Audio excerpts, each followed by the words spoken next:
Assalamualaikum warahmatullahi wabarakatuh. Selamat datang kembali di pembelajaran pendidikan agama Islam kelas 7.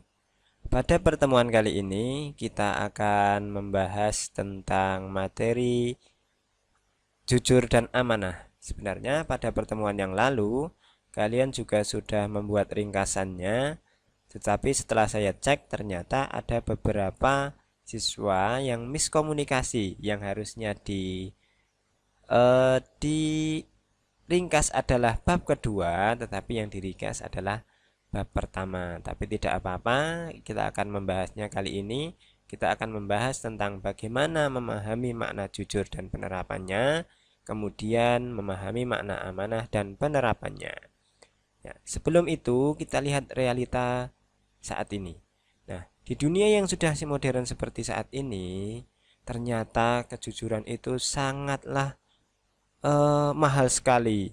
Kita seringkali menemukan di media sosial atau di televisi, di media massa itu tentang berita-berita yang tidak jujur dan tidak amanah.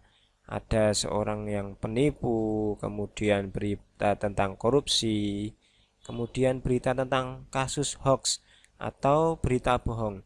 Semua ini diawali dari ketidakjujuran dan ketidakamaнаhan. Namun apakah dewasa ini tidak ada orang yang jujur? Tentu insya Allah masih ada. Ini buktinya dalam sebuah berita yang di tahun 2018 yang lalu, ada seorang anak kecil yang menggoreskan mobil mewah. Itu dia meninggalkan nama dan nomor HP ibundanya sekaligus meminta maaf. Nah, itu tanda bahwa itu kejujuran di dewasa ini masih ada. Kemudian ada lagi menemukan uang 2,5 miliar, sopir jujur kembalikan ke pemiliknya. Sebagai seorang sopir tentu mendapatkan uang yang begitu besar ini sangat jarang sekali. Tetapi karena Allah membimbing sopir tersebut, maka uang yang besar itu meskipun dia ada kesempatan mendapatkan yang tidak terduga, tetapi dia lebih memilih mengembalikannya. Nah, tentu masih banyak sekali, tidak hanya ini yang orang-orang yang jujur. Di tahun-tahun yang sekarang pun juga masih banyak. Tentunya kalian saya yakin juga menjadi anak-anak yang jujur. Pasti itu insya Allah ya. Nah, jujur itu apa toh? Nah, jujur adalah kesesuaian sikap antara perkataan dan perbuatan yang sebenarnya. Maka apa yang dia ucapkan memang itulah yang dia sesungguhnya kerjakan. Dan apa yang dia perbuat, dan itulah sebenarnya apa yang dia katakan. Jadi orang yang jujur itu pasti akan melakukan apa yang dia katakan.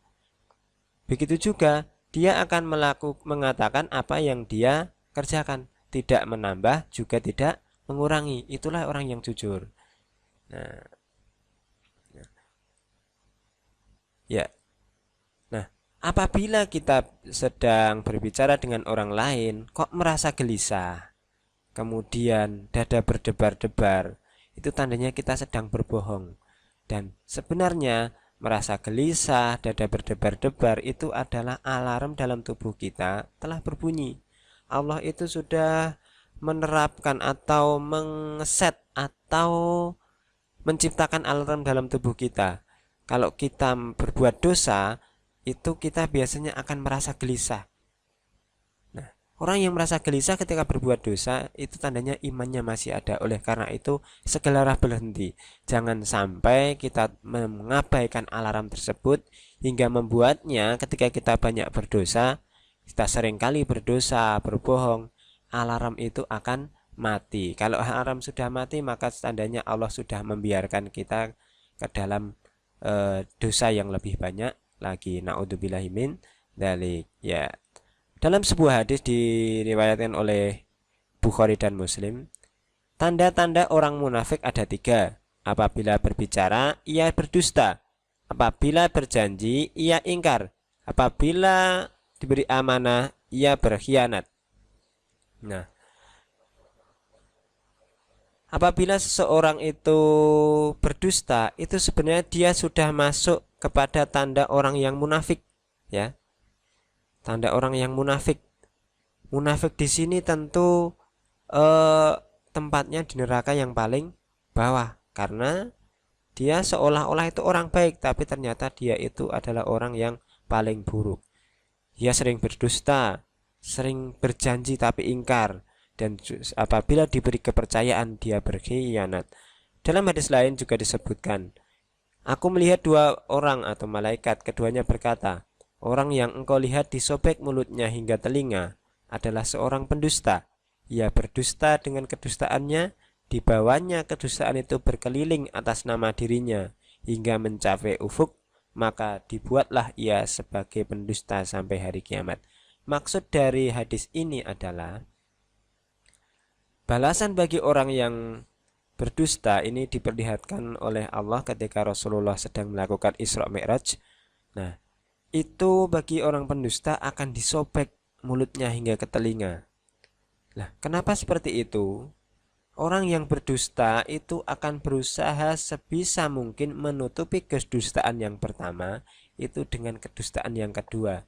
Misalkan dia berbohong kepada si A, agar kebohongannya diketahui, dia di lain waktu akan mengatakan kebohongan yang kedua untuk menutupi kebohongan yang pertama, sehingga dia akan terus berbohong hingga sampai titik di mana bohongnya itu sangat banyak sekali, dan maka oleh Allah akan dicatat hingga hari kiamat itu seorang pendusta. Oleh karena itu kita harus berhati-hati.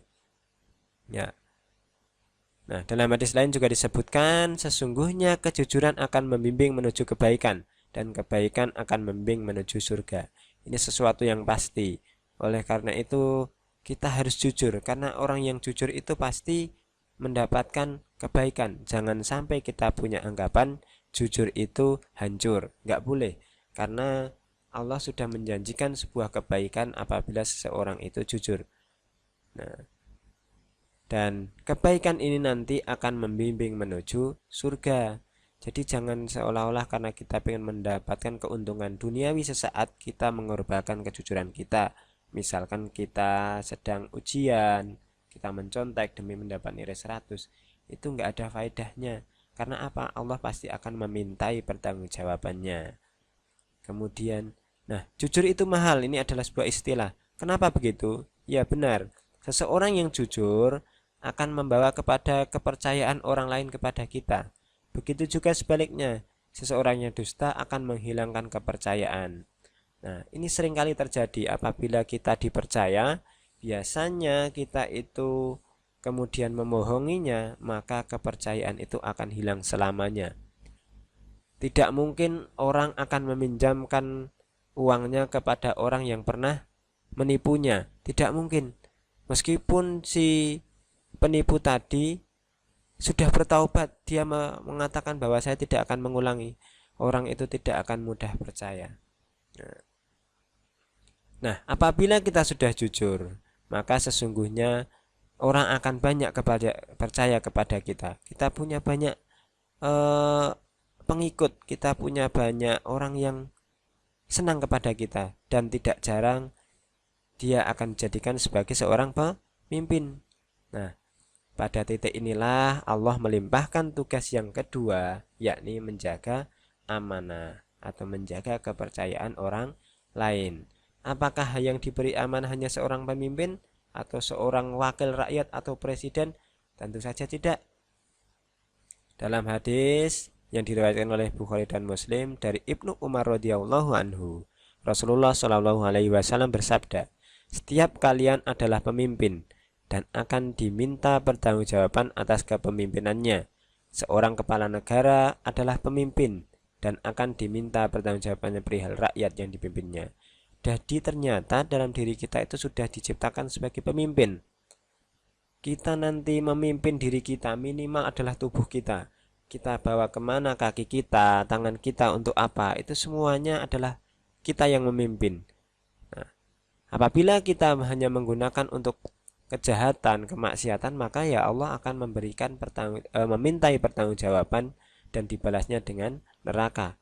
Tapi apabila kita menggunakan tubuh kita untuk kebaikan, beribadah, mengaji, bersedekah, pasti akan membawa kita kepada surga.